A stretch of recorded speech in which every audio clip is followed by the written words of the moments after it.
Hi everybody, welcome to our group's video project. The topic of our video today is metacognition. Our objectives will be first to gain a general understanding of what exactly metacognition is. We'll talk about learning strategies that will benefit our current teachers as well as our future teachers. Then, we'll move on to why metacognition is an important skill to have and how it helps us grow and develop as confident individuals and independent leaders. Next, we'll share examples of metacognitive thought.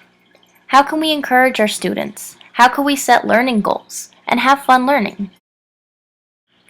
Then we'll discuss what research says about how metacognition develops and what teachers can do to help monitor their students' understanding of the content being presented. So let's move into our topic. What is metacognition? Metacognition is knowledge and beliefs about the human's way of thinking and their conscious attempts to be involved in behaviors that help increase their learning and memory. So it's a way to help one understand and control their own cognitive process. Literally, it's consciously thinking about thinking or learning about learning. In metacognition, learning strategies are key.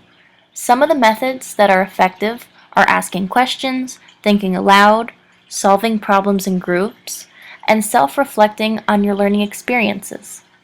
Algorithms are another way to help move that information into your long-term memory. So let's talk about overt and covert strategies. Overt strategies are learning strategies that are readily apparent in a learner's behavior. So examples of this would be taking notes, while covert strategies involve only mental activity. So you can't actually see it taking place.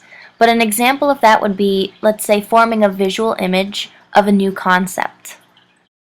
Now, comprehension monitoring is a key to better your learning. Essentially, it's self-evaluating yourself, your learning, comprehension, and understanding of a newly learned subject matter. As an example, if the first time you're evaluating yourself is on the actual test, it's way too late. You need to study, take quizzes, practice tests, write questions and answer them, so on and so forth. Self-explanation also goes hand in hand with this concept. It's when you take frequent pauses in your learning or studying to verbalize to yourself the information that you're trying to sink in. That way, you can reach a better understanding of the material that's being read. Okay guys, let's talk about some factors that's going to affect strategy use. The strategies you use are going to vary depending on your subject of study. So as a teacher, you don't want to use counterproductive methods with your students. Make sure that the strategies you're using are subject and age appropriate for your classroom. Children are more apt to use new and more effective strategies once they realize that their past attempts have been ineffective. So this is where comprehension monitoring comes in. It's only once they realize that their past attempts have been ineffective that they're going to begin to adopt new strategies. Next, a student's belief about knowledge and learning is going to influence their strategy choices. And they'll often have misconceptions about the nature of learning.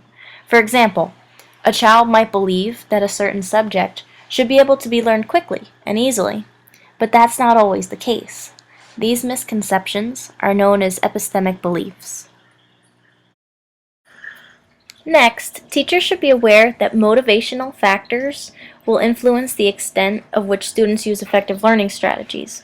So many times, children may only care about getting a passing grade, while some think that mastering a subject takes too much time and effort. Some also don't even have enough faith in themselves and expect to do poorly. So find out what motivates your students. The last factor that affects strategy use is that constant instruction and guidance about effective strategies enhances their learning and achievement. So, since every child is different, help guide your students in strategies that work for them. While we teach our students the material, at the same time, teach them how to effectively study the content and ways to remember it. So, why is metacognition an important skill to have?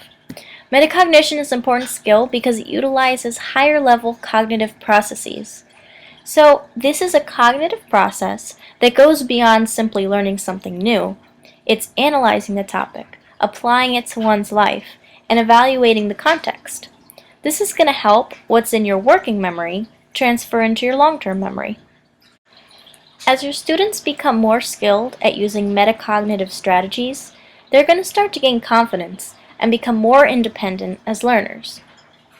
They're going to be able to think through a problem or approach a learning task, select appropriate strategies, and then start to make decisions about a course of action to resolve the problem or successfully perform the task, such as word problems.